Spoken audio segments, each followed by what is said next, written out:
Hello YouTube, welcome back to Bald Men Building an Airplane.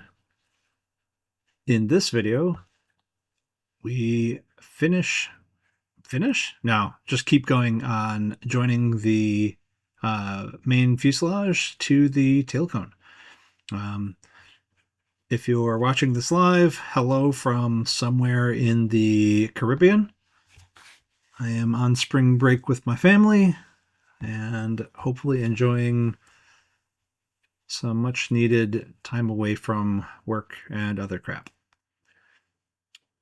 So yeah, this has been this process is great. I said it in the last one, I'll say it again here. Something that actually looks like an airplane, and it's really flippin' cool. You can even sit inside of it and make airplane noises, or sit inside of it and rivet it. However that works, whatever you want to do. But yeah, you can actually sit inside your airplane now. If you had an airplane, kind of crazy.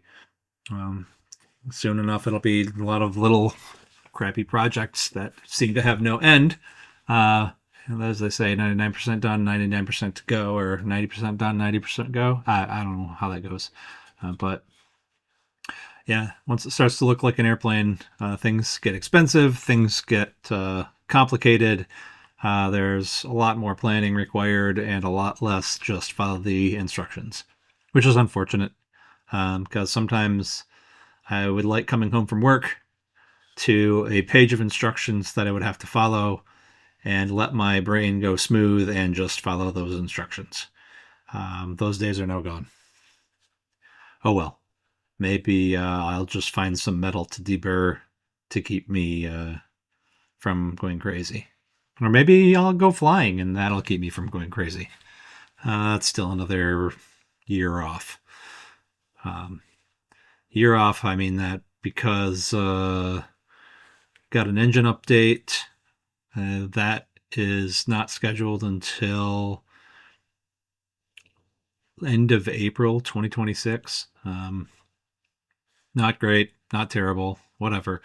It's a little bit further delayed than I thought it would be, but it's not as delayed as I was worried it would be, because the date had changed, and I was concerned that it would be like end of 2026 before I had an engine. So early to mid 2026, I guess I'm okay with that, in hopes that maybe someone decides they don't want theirs and I get moved up. And hopefully there are not any other unexpected delays or crazy price increases due to tariffs or there's some other bullshit. So we'll see. This is, let's see here. So these rivets along the line that I'm doing here in the video are not bad, but they're not super easy accessible, especially when you get to the lower ones. So I'm working on the ones that are in the Lodron. You can see easy reach, totally fine.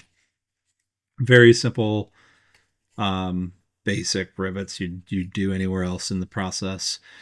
But when you get down to the bottom corners, it is rather painful to get all of those set well. First of all, the orientation is crazy, right? Especially in its current position. So I'm going to decide to put it up on its side, and maybe that'll help. And I think in the next video, even turn it upside down, and I sort of sit inside of it and let my wife do some, run the gun on the outside to see about setting those. And I think even then, they were very hard to set properly, and I ended up using pulled rivets in a couple of those spots. And I think that's a pretty standard spot for a pulled rivet on most RVs. In fact, I kind of want to look at Oshkosh this year if I end up going, and sort of like put my nose underneath some people's fuse and tail cone attach and just see if I can't find some pulled rivets in those spots, because those were definitely painful to get done. So I used the fuselage stand that we had created several videos back to prop it up on the side. And it looks like that's not going to be so much in this video of doing the riveting, but we'll get it propped up and then call it neat. for the next one. So thanks for stopping by. I hope you have a good spring break if it's also your spring break. If not, I hope you had a good day anyway. Thanks for stopping by.